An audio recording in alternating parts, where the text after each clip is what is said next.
మహోన్నతుడైన దేవునికి మహిమ కలుగును గాక. మీ అందరికీ కూడా ప్రభువైన యేసుక్రీస్తు నామములో నా హృదయపూర్వకమైన వందనాలు తెలియజేస్తూ ఈరోజు ఒక విషయాన్ని గురించి మాట్లాడుతున్నాం. 1 కొరింథీయులకు రాసిన పత్రిక 2 కొరింథీయులకు రాసిన పత్రిక 13వ అధ్యాయము 5వ వచనం కనుక తీసినట్లయితే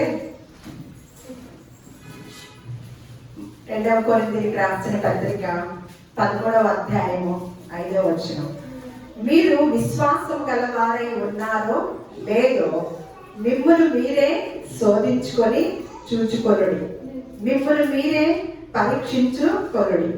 మీరు భ్రష్టులు కాని ఎడల యేసుక్రీస్తు మీలో ఉన్నాడని మిమ్మల్ని గురించి మీరే వేరే చోటుకి వెళ్ళాలా, స్కానింగ్కి, హాస్పిటల్కి, స్కానింగ్ సెంటర్కి, ఎక్కడికి వెళ్ళమంటారు? ఎంత వివరంగా ఇచ్చారు. మిమ్మల్ని మీరే మీరే మీరే అని ఎలా అంట.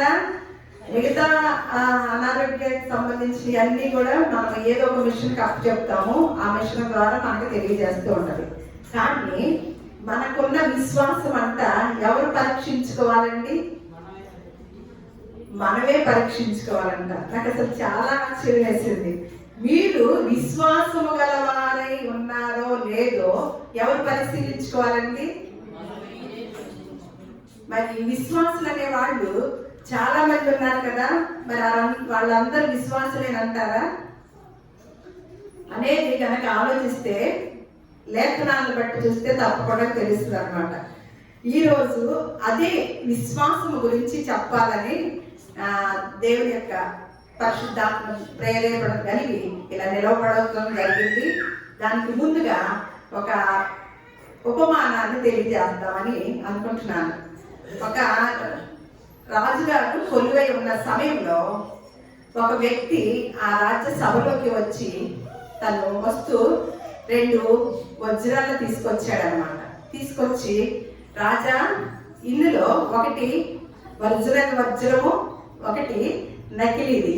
ఈ రెండింటిని కూడా మీరు పరిశీలించి ఇందులో నకిలీదేదో ఒరిజినల్ ఏదో తెలియచేసిన వారికి ఈ అసలు వజ్రాన్ని కానుకగా ఇస్తాను. నేను ఎన్నో రాజ్యాలు తిరిగాను, ఎంతో మందికి ఈ పరీక్ష పెట్టాను, కానీ ఎవరు కూడా నెగ్గలేకపోయారు. కాబట్టి మీ రాజ్యంలో కూడా ఈ సమయానికి వచ్చి మీ రాజ్యంలో ఉన్న వారు ఎవరైనా దాన్ని ప్రయత్నం చేస్తే నేను దాన్ని కానుకగా ఇస్తాను. ప్రయత్నం చేసిన వారు చెప్పలేకపోతే గనక నాకే మీరు కొన్ని వేల చెల్లించాలి అని ఒక కండిషన్ పెట్టాడు అనమాట ఒక వ్యక్తి. అప్పుడు రాజుగారు కూడా ఆ రెండింటిని పట్టుకొని చూసి అసలు చెప్పలేకపోయారు. అలా కొంతమంది వచ్చి చూస్తూ చెప్పలేకపోవడం. ఎందుకంటే ఇప్పుడు మనం డూప్లికేట్ ఒరిజినల్ కూడా మనం కూడా చెప్పలేని పరిస్థితిలో ఉంటున్నాయి కదా. చీరల్లో కూడా 200 రూపాయల చీర ఒకేలాగా ఉంటుంది, 2000 రూపాయల చీర ఓకే, అది ఏదనేది మనం పరిశీలించలేక లేనట్టుగా తయారు చేస్తున్నారు. అలా చాలా మంది చూసి చెప్పలేకపోయారు అనమాట. కానీ ఈ మాట ఆ నోట ఈ నోట ఒక పుట్టుగుడ్డివాడికి తెలిసిందంట. పుట్టుగుడ్డివాడికి తెలిసినప్పుడు వెంటనే కబురు అంపాడంట, రాజా, నేనైతే దీన్ని చెప్పగలుగుతాను, నన్ను మాత్రం దాని దగ్గరికి తీసుకెళ్ళండి అని కొంతమంది సహాయంతో వారి దగ్గరికి తీసుకెళ్ళమంటే కొంతమంది సహాయంతో అక్కడికి వెళ్ళటం జరిగిందంట. వెంటనే ఆ వజ్రాలు కలిగిన వ్యక్తి ఆ పుట్టుగుడ్డు వాడికి ఆ రెండింటిని ఇచ్చాడంట. రెండింటిని ఇచ్చినప్పుడు 2 చేతిలో పట్టుకొని వెంటనే తాకి, మరి గుడ్డువాడు కదా, తాకి తను ఏం చేశాడంటే ఇది నకిలీది, ఇది ఒరిజినల్ది అని తెలియజేశాడంట. దానికి ఆ వజ్రాలు కలిగిన ఆయన చాలా ఆశ్చర్యపడ్డాడంట. ఇదేంటి, ఇంతమంది మహామహులే చెప్పలేకపోయారు, ఈ పుట్టుగుడ్డి వాడు ఎంత వివరంగా చెప్పగలిగాడేంటి అని నిజమే రాజుగారు అడిగారంట. ఏంటి అది అంతేనా, ఆ గుడ్డివాడు చెప్పినట్లేదా అంటే ఖచ్చితంగా అంతేను అని చెప్పాడంట. ఇక అందరూ ఆ పుట్టుగుడ్డి వాడి దగ్గరికి వచ్చేసి ప్రశ్నల వర్షం కురిపించడం మొదలెట్టారంట. ఎలా చెప్పగలిగావు, ఎలా చెప్పగలిగావు అని.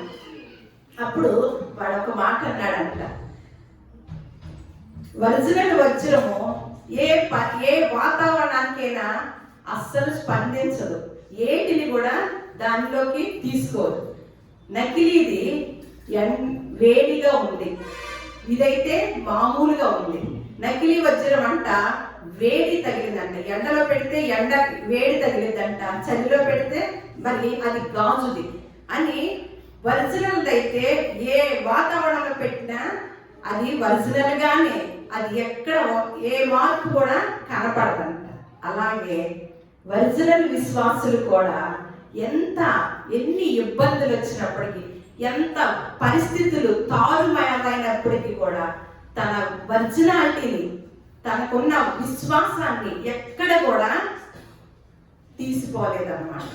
నకిలీ విశ్వాసులు చిన్నది వచ్చి కొట్టినా, అలాగే చిన్న పరిస్థితి వచ్చినా ఏమైపోతారు, దానికి తల్లడిల్లిపోతూ ఉంటారన్నమాట. ఇది ఉదాహరణగా మీకు తెలియజేయడం జరిగింది. ఈరోజు మత్తయి సువార్త 17వ అధ్యాయము 17వ వచనం కనుక తీసుకొని చూసినట్లయితే, మత్తయి సువార్త 17వ అధ్యాయము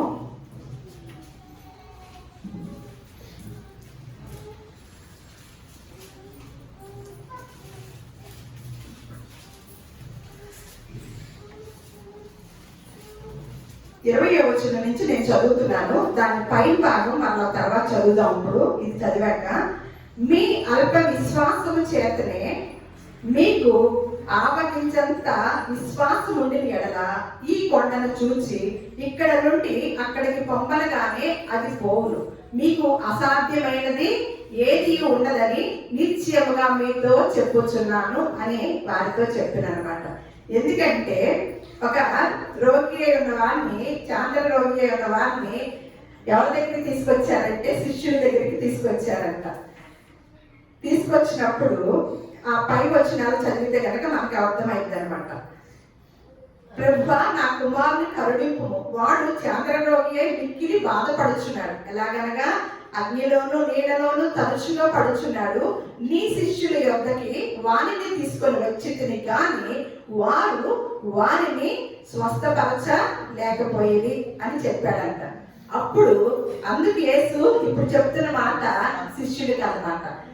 ఏమంటున్నాడంటే, విశ్వాసము లేని మూర్ఖతరము వారులారా, మీతో నేను ఎంత కాలం ఉండును, ఎంత వరకు మిమ్మును సహింతును, వారిని నా యొద్దకు తీసుకొని రండి అని చెప్పాను. అంతటా యేసు ఆ దెయ్యమును గద్దింపగా అది వారిని వదిలిపోయింది. ఆ గడియ నుండి ఆ చిన్నవాడు స్వస్థత నొందెను.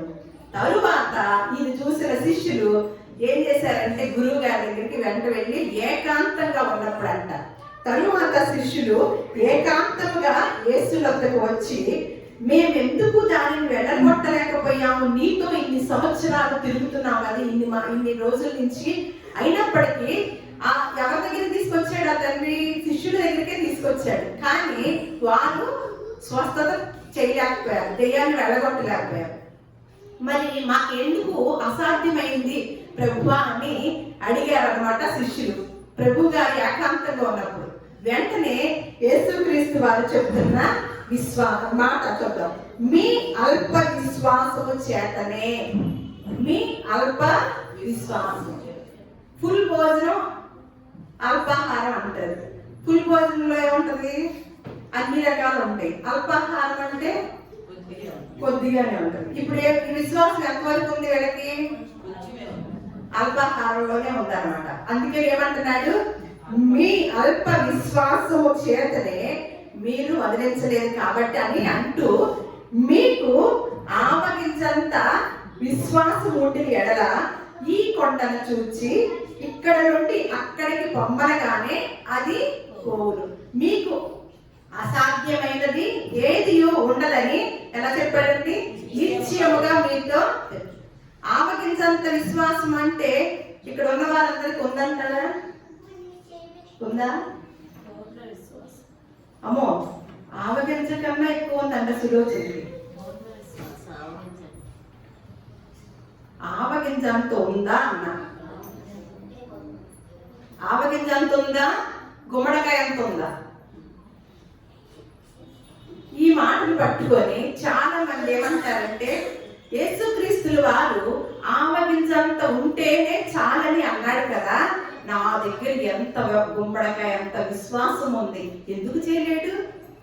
కానీ యేసుక్రీస్తు వారి యొక్క చెప్పిన విధానాన్ని, ఆ పరమార్థాన్ని చాలా మంది సేవకులు కూడా గుర్తించలేదు. ఈరోజు మీకు కూడా తెలియదు, నాకు తెలియదు, నేర్చుకుంటున్నా. ఆవగింజంత విశ్వాసం ఉందంటారా మనకి, లేదంటారా? చెప్పండి. అంటే ఆవగింజంతా కూడా లేదా?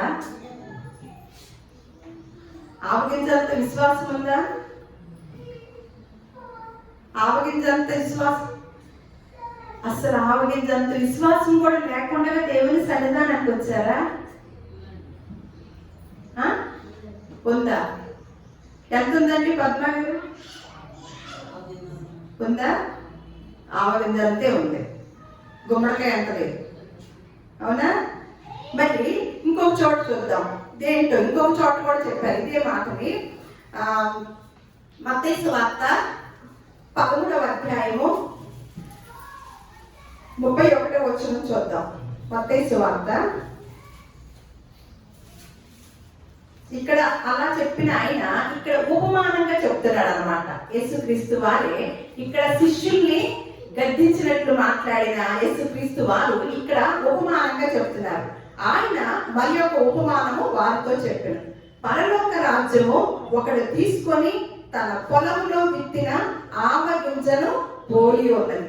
అది విత్తనములన్నిటిలో చిన్నదే కానీ పెరిగినప్పుడు కూర మొక్కలన్నిటిలో పెద్దదై ఆకాశ పక్షులు వచ్చి దాని కొమ్మలి యందు నివసించినంత చెప్తారు. పరలోక రాజ్యం అంటే ఎవరు? రాజ్యం అంటే ఎవరు? రాజ్యం అంటే ఎవరు? రాజ్యము అంటే మనమే, సంఘము.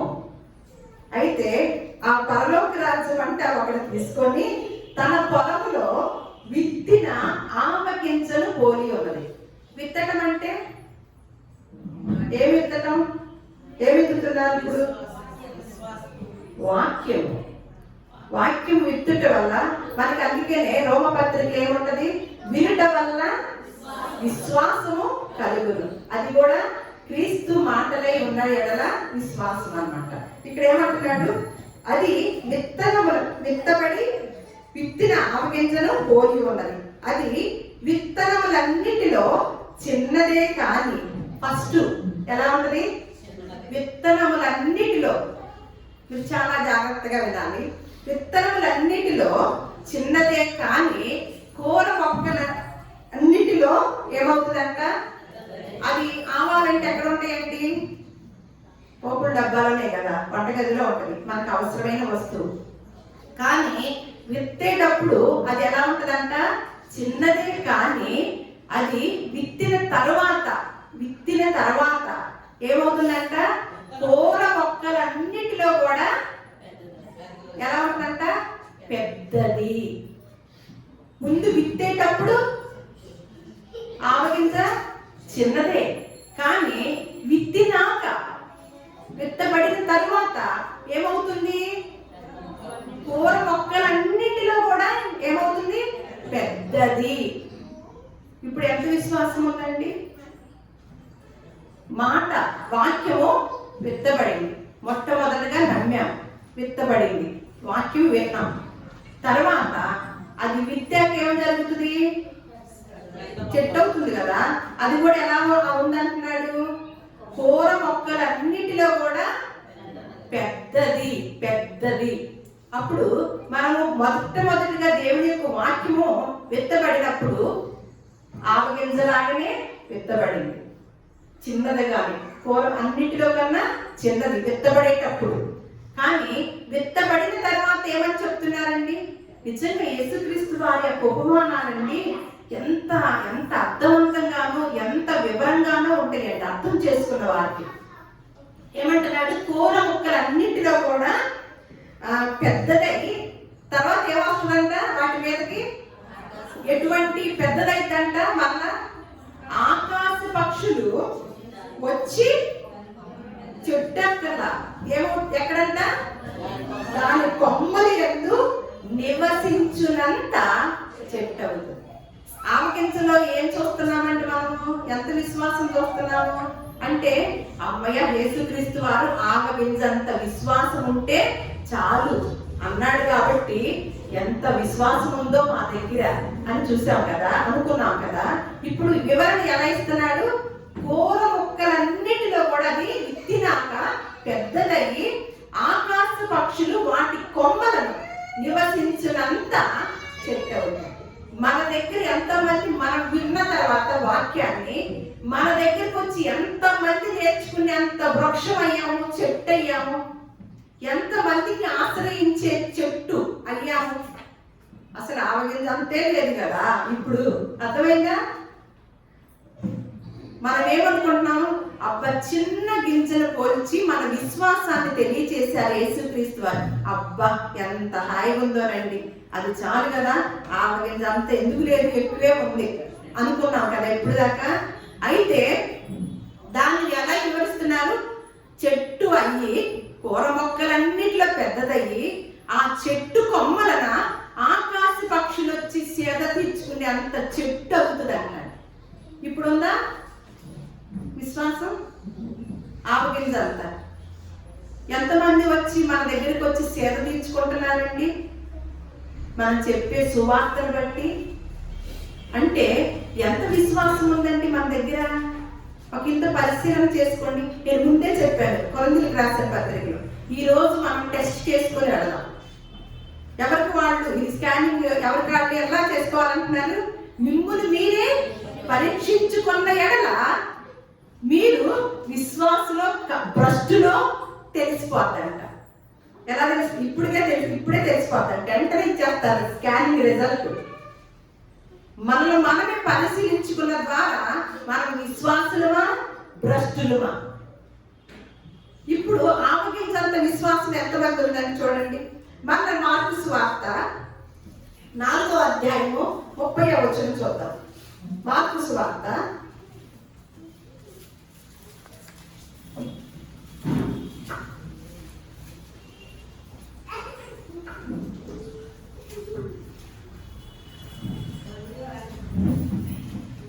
మరియు ఆయన ఇట్లనెను, దేవుని రాజ్యమును ఎట్లు పోల్చెదను?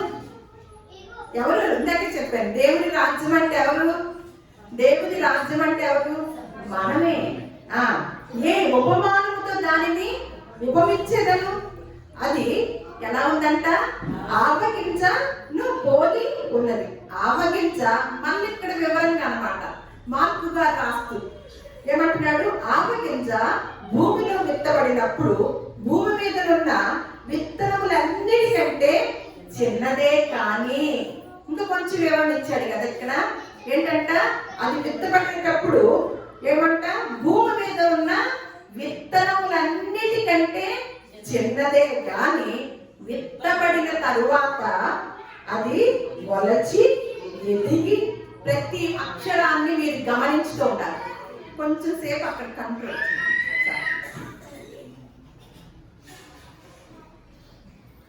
ఏమంటున్నాడు?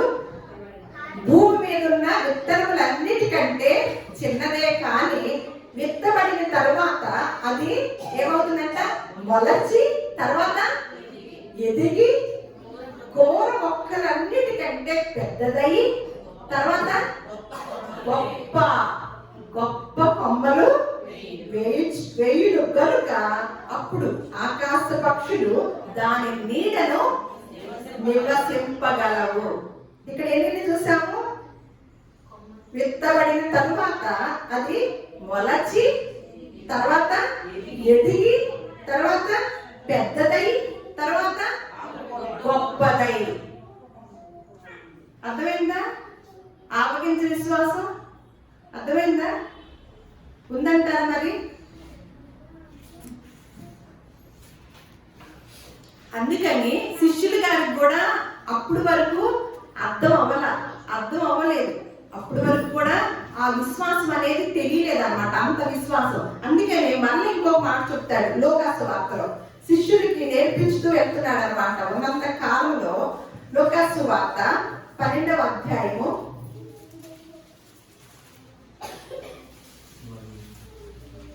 22వ వచనం చూద్దాం. మన చక్కగా మనం మాట్లాడుకుందాం.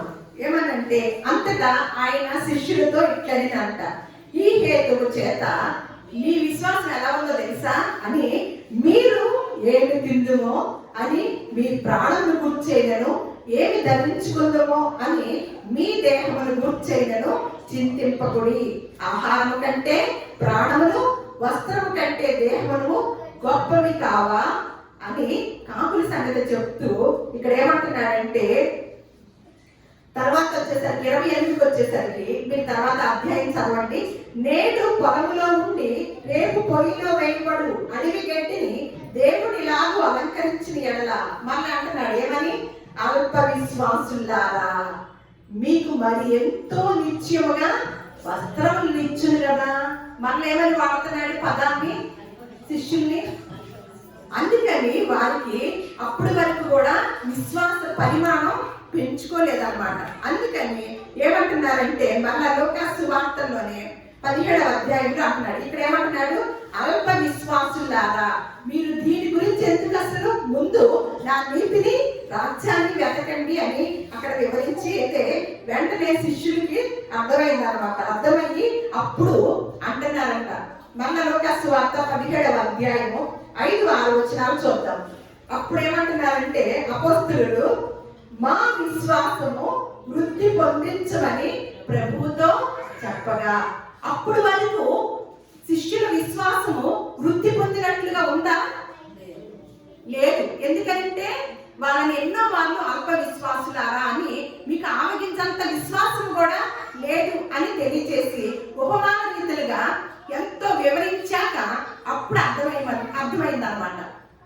అర్థమైంది. ఏమంటున్నారు అపోస్తలులు, ప్రభువా మా విశ్వాసము వృద్ధి పొందించమని చెప్పగా, అప్పుడు కూడా ఏం చెప్తున్నాడో చూడండి. ప్రభు అంటున్నాడంట, మీరు ఆపగించంత విశ్వాసము గలవారైతే ఈ కంబడి చెట్టును చూచి నీవు వేళ్లతో కూడా పెళ్లికింపబడి సముద్రంలో నాటబడమని చెప్పినప్పుడు అది మీకు.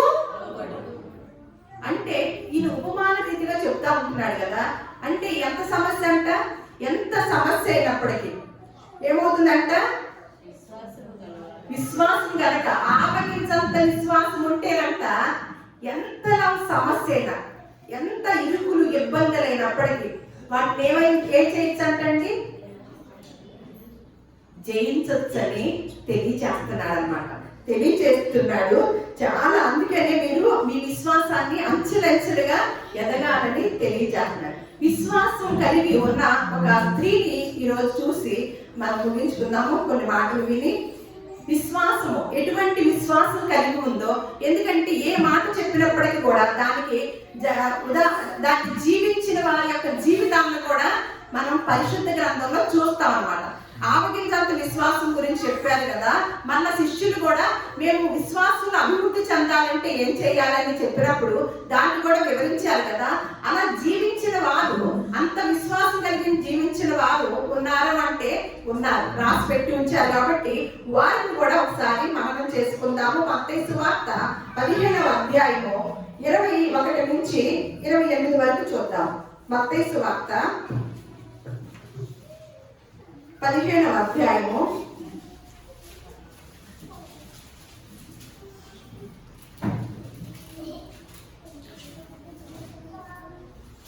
'యేసు అక్కడి నుండి బయలుదేరి తూరు సీదోనుల ప్రాంతములుగా వెళ్ళగా, ఆ ప్రాంతముల నుండి కనాను స్త్రీ ఒకటి వచ్చి, ప్రభువా దావీదు కుమారుడా నన్ను కరుణింపు, నా కుమార్తె దెయ్యం పట్టి బహు బాధపడుచున్నదని కేకలు వేశాను. అందుకు ఆయన ఆమెతో ఒక్క మాట ఆయనను చెప్పలేదు.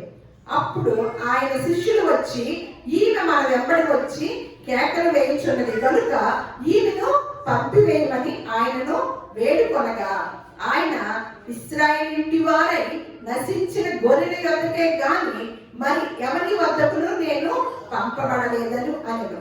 అయినను ఆమె వచ్చి ఆయనకు మ్రొక్కి, ప్రభువా నాకు సహాయం చేయమని అడిగాను. అందుకు ఆయన పిల్లల రొట్టె తీసుకొని కుక్క పిల్లలకు వేయుట యుక్తము కాదని చెప్పగా, ఆమె నిజమే ప్రభువా, కుక్క పిల్లలు కూడా తమ యజమానుల బల్ల మీద నుండి పడు ముక్కలు తినుడు కదా అని చెప్పాడు. అందుకు యేసు, అమ్మా, నీ విశ్వాసము గొప్పది, నీవు కోరినట్టే నీకు అవునుగాక అని ఆమెతో చెప్పాడు. ఆ గడియలోనే ఆమె కుమార్తె స్వస్థత. ఇక్కడ ఈవిడ కనాను స్త్రీ అని మన మార్కు సువార్త 7:28లో కూడా ఈవిడని గురించి ఉంటది అన్నమాట. సేమ్ ఇదే విధానం అక్కడ కూడా రాసి ఉంచుతారు. అక్కడ ఆవిడ గ్రీసు దేశస్తురాలని రాసి ఉంటుంది. అంటే గ్రీసు దేశస్తురాలు కనాను స్త్రీ అంటే ఒక అన్యురాలు అన్నమాట, విశ్వాసరాలు కాదు. కానీ వాళ్ళ యొక్క కుమార్తెకి ఏమైందంట?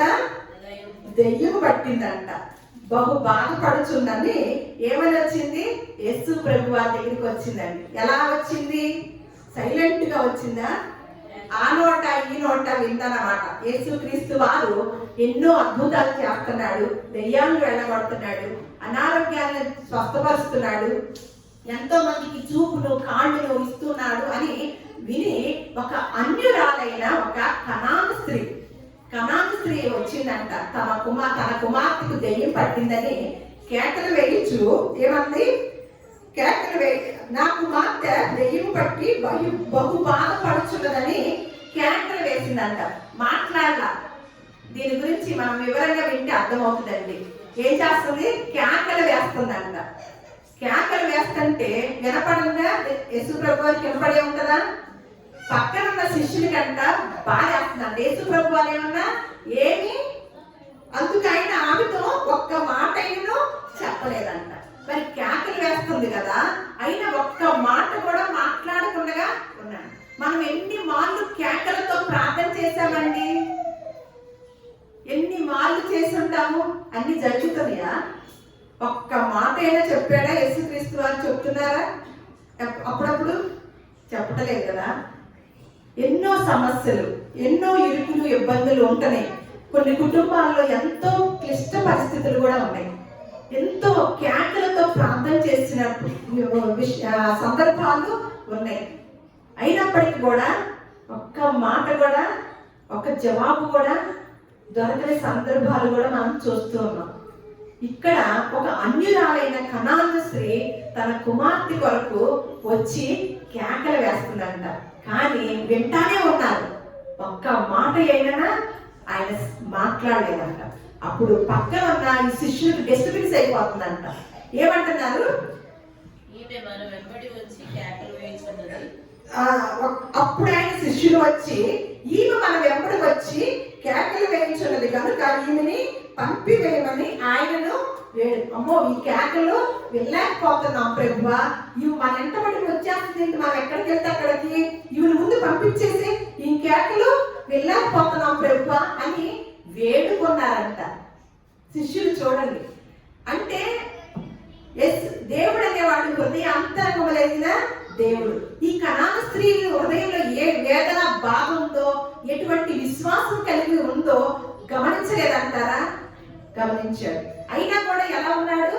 మౌనంగా ఉన్నాడు. శిష్యుడికి ఏం కలుగుతుంది? బాధ కలుగుతుంది. వీరికి లేని బాధ వాళ్ళకి ఎందుకు? అంతే కదా. కొన్ని బాధలు మనం అలాగే చూస్తాం. ఎందుకమ్మా ఆమెకు లేని బాధ నీకెందుకని అంటా ఉంటాం. కానీ శిష్యుడికి కూడా అలాగే ఉండి ఇలా కేకలు ఆపి, ఈవిడ కేకలు ఆపే ప్రభువా అని వేడుకున్నారంట. అయితే ఆయన స్టార్ట్ చేశాడనమాట కనాను స్త్రీ. అంటే నేను ఇందాక చెప్పాను, తెలిసి ఉంటుందంటారా యేసుక్రీస్తు వారికి? హృదయ అంతరంగంలో వెలిగిన దేవుడు కదా, మనం సేవించే దేవుడు. ఏమంటున్నాడు? ఆయన అంట మొదలెట్టాడు అనమాట. ఇశ్రాయేలు ఇంటి వారై నశించిన గొర్రెల యొద్దకే గాని మరి ఎవరి వద్దకు నేను పంపబడలేదు. చాలా మంది, కొంతమంది యేసుక్రీస్తు వారి యొక్క విరోధులు ఏమంటున్నారంటే ఈ మాటను పట్టుకొని ఎంత అపోహండి, వాళ్ళదేం తప్పు లేదండి. ఎందుకంటే మన వాళ్ళు బోధించే బోధ విధానం కూడా అలాగే ఉందన్నమాట. ఇదిగో ఇశ్రాయేలు దేవుడు అన్నారు కదా, ఆయన నోటంటే చెప్పుకున్నాడు కదా, మీరు ఎందుకయ్యా ఇక్కడ ప్రకటిస్తూ ఉంటారు? మా కోసం ఎవరు రాలేదని చెప్పాడు కదా, వెళ్ళి ఆ ఇశ్రాయేల్ ప్రజలకు వెళ్ళి, ఆ ఇశ్రాయేల్ దేశంకి వెళ్ళి ప్రకటించండి అని ఈ మధ్యకాలంలో ఎంతమంది అంటున్నారండి? చాలా మంది అంటున్నారు. ఎందుకని? పరమార్థం తెలియదండి. యేసుక్రీస్తు వారు ఎందుకు వాడారంటే, ఇదిగో ఇన్ని సంవత్సరాలకి ఇలా అనేవాళ్ళు వస్తారు, వారి అపోహ తీర్చాలి అని ఎరిగిన వాడే అనంత జ్ఞాని, బుద్ధి జ్ఞాన సర్వ సంపదలు కలిగిన దేవుడు, ఆది సంభూతుడు అయ్యున్న దేవుడు, ఆకాశ మహాకాశమును సృజించిన దేవుడు, పట్టజాలంత దేవుడు ఏం మాట్లాడుతున్నాడు? ఇశ్రాయేలు ప్రజలకే కానీ నేను ఏమంటున్నాడు? ఇంటి వారిని నశించిన గొర్రెల వద్దకే కానీ మరి ఎవరి వద్దకు పంపడు. ఇక నాకెందుకయ్యా, నేనేదో ఆ నోటి ఈ నోటి అందరినీ పట్టించుకుంటావేమోనని వచ్చాను, ఇక నాకెందుకు, ఇశ్రాయేలు ప్రజల్ని బాగు చేయ్యా అని అంటామో మనమైతే చక్కగా ముంచుంటామా? ఒక ఇంత ఆలోచన చేయండి. ఇంత మాట వేశాడు కదా, అసలే క్యాకలు వేసుకుంటూ వచ్చాను, ఏ రోజు మందిరానికి కూడా అడుగు పెట్టలేదు. ఇవాళ పెట్టా, నాకేదో అవసరం ఉందని, నువ్వేదో తీరుస్తావని. నువ్వేంటి, ఆ ప్రజలకి నేను వచ్చాను కానీ నీ కోసం ఏం రాలేదని చెప్తున్నావు, మా కోసం కాదు కదా అని ఏం చేస్తాము? వదిలేసి వెళ్ళిపోతామా? పట్టుకుని అలాడతాం? నిజంగా చెప్పండి. కానీ ఏమంది ఆవిడ? ఆయన అని అనగానే అయినను ఆమె వచ్చి ఆయనకు మొక్కి, చూడండి, ప్రభువా నాకు సహాయం చేయమని అడిగిందంట. ఆ మాట అన్నా కూడా ఎక్కడ ఏమి అనిపించలేదు, కోపం రాలేదు. అయినప్పటికీ కూడా ఏం చేస్తుంది? మళ్ళా మొక్కి, ప్రభువా నాకు సహాయం. మళ్ళీ ఎంతలా మాట అన్నాడో చూడండి. అందుకు ఆయన పిల్లల రొట్టె తీసుకొని కుక్క పిల్లలకు వేయుట యుక్తం కాదని చెప్పగా, అనకనే ఎలా అన్నాడు? ఇండైరెక్ట్ గా. ఇప్పుడు ఎవరికి జబ్బు? దెయ్యం ఎవరికి? పిల్లలు. కుక్క ఎవరు? తల్లి. కుక్క పిల్ల ఎవరు? కూతురు. ఇండైరెక్ట్ ఎంతలో మాట వేసాడు? అమ్మ వచ్చావు కానీ కుక్క పిల్లలకి పిల్లల రొట్టె తీసుకొని కుక్క పిల్లలకు వేయుట యుక్తం కాదని చెప్పగా, నన్నే, నా పిల్లని నన్ను కుక్క అంటున్నావా అని అవకాశం వస్తే కొట్టి కూడా వెళ్తారా? కోపంగా ఉంటుందా? లేకపోతే చక్కగా ఇష్టంగా నుంచుంటామా? ఆవిడ అంత ముందు వరకు పరిచయం లేదు, ప్రభు గారికి తెలియదు. ఏదో ఆ మాట ఈ మాట అక్కడక్కడ విని ఆయన అద్భుతాలు చేస్తాడు, తన కూతుర్ని స్వస్థపరుస్తాడు, దెయ్యాన్ని వెళ్ళగొడతాడు అని అదొక్కటే ఉన్నది అన్నమాట. ఆ ఒక్క మాటే విని ఆ ఒక్క నమ్మకంతోనే ప్రభు సన్నిధికి వచ్చింది. ఇన్ని మాటలు మాట్లాడతాను. ఇవన్నీ నేను ఇందాకే చెప్పాను. ఆయనకు తెలియదా? ఆవిడకున్న నమ్మకము తెలుసు. కానీ ఎవరి కోసము, ఎవరిని ప్రోత్సహించాలని, ఎవరికి నేర్పాలని చూద్దాం తర్వాత అని అనగానే ఆమె ఏమంటుందండి? ఎంత చక్కగా జవాబు చెప్తుందండి. మనకు అసలు చెప్తామా? ఆమె నిజమే ప్రభువా, కుక్క పిల్లలు కూడా తమ యజమానుల బల్ల మీద నుండి పడు ముక్కలు తినును కదా అని చెప్పారు. అందుకు యేసు, అమ్మా నీ విశ్వాసము గొప్పది, నీవు కోరినట్టే. ఎవరు చూస్తూ ఉన్నారు? పక్కన శిష్యులు చూస్తున్నారు. శిష్యులు ఏమనుకుంటున్నారు? ముందు అసలు కేకలేసి పంపించేయమన్నారు. కానీ ఎవరు చూడాలని, ఎవరు తెలుసుకోవాలని, ఎవరు విశ్వాసాన్ని పెంచాలని శిష్యుల్ని సిద్ధం చేస్తున్నాడు కదా ఆయన ఉన్న కాలంలో. వెంటనే ఏమంటున్నాడు? నీ విశ్వాసము. మనం ఇందాక చదువుకున్నాము, ఏమని చదువుకున్నాము అక్కడ? అది విత్తబడిన తరువాత అది మొలచి ఎదిగి కూర మొక్కలన్నిటిలో పెద్దదై గొప్ప కొమ్మలు వేయి. ఇక్కడ ఏమని చెప్తున్నారు? సాక్షాత్ యేసుక్రీస్తు వారే, అమ్మా నీ విశ్వాసము గొప్పది. అంత విశ్వాసం ఉందా మన దగ్గర? గొప్పది, గొప్పది.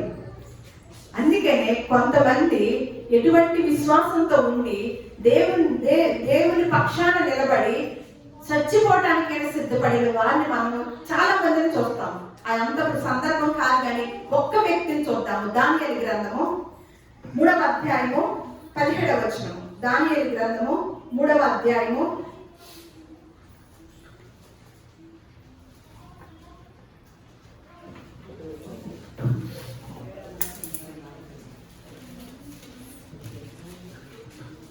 అప్పుడు దానియేలు 3వ అధ్యాయము 17వ వచనము.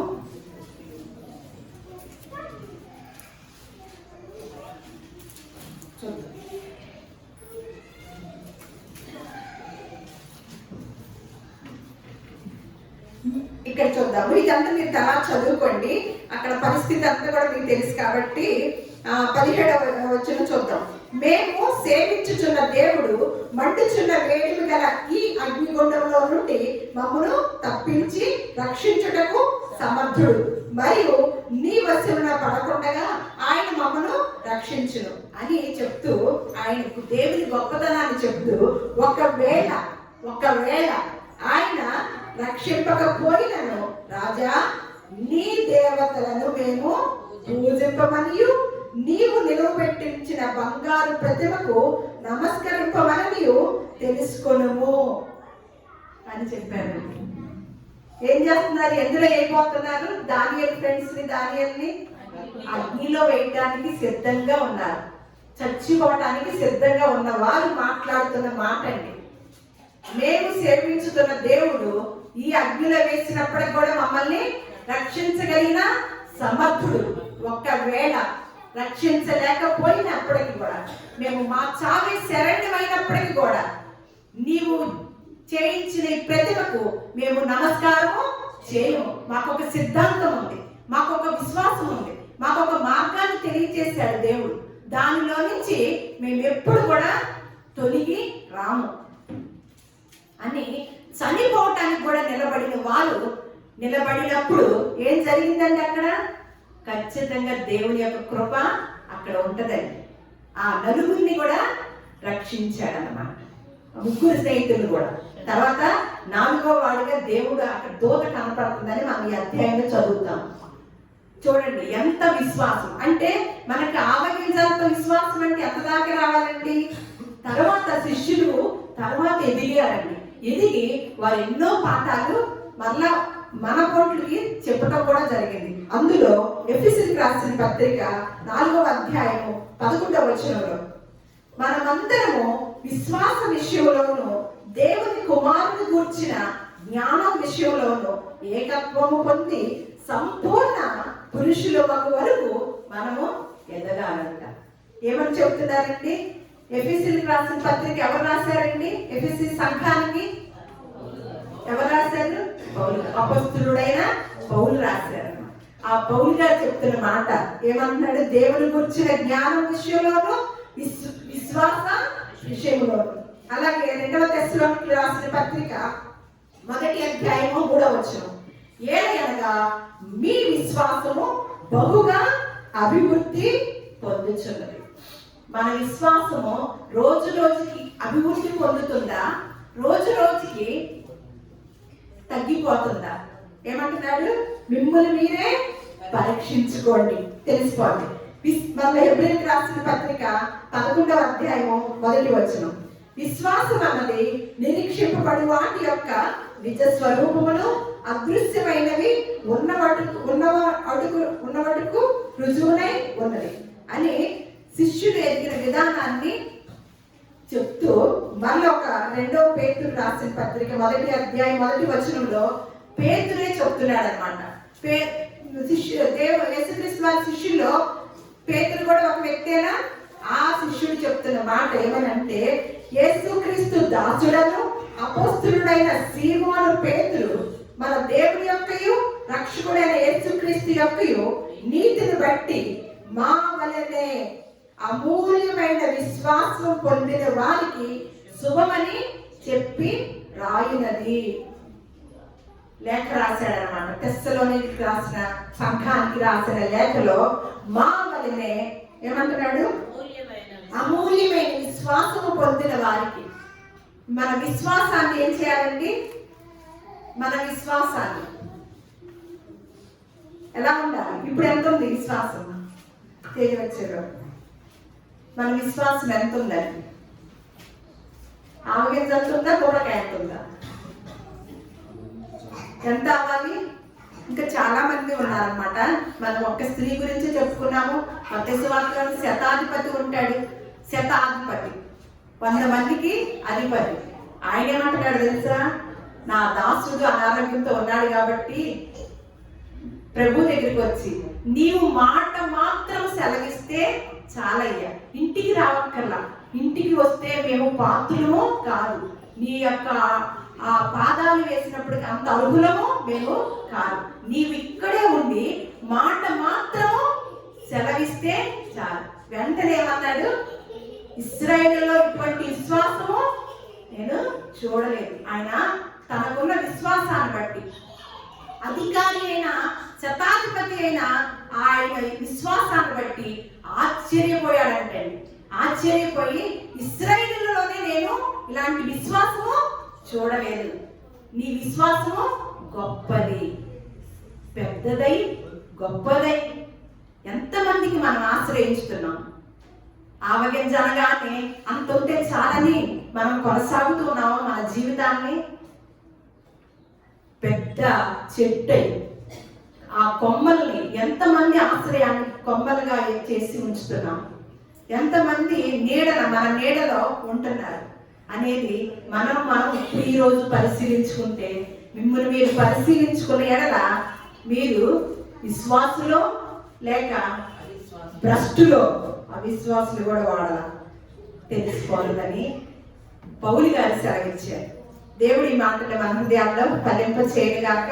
దేవుడు మిమ్మల్ని అందరినీ కూడా ఆవగింజంత విశ్వాసంతో, కూర మొక్కలన్నిటిలో కూడా ఆవగింజ చిన్నదే కానీ దాన్ని పెద్దదైందంట.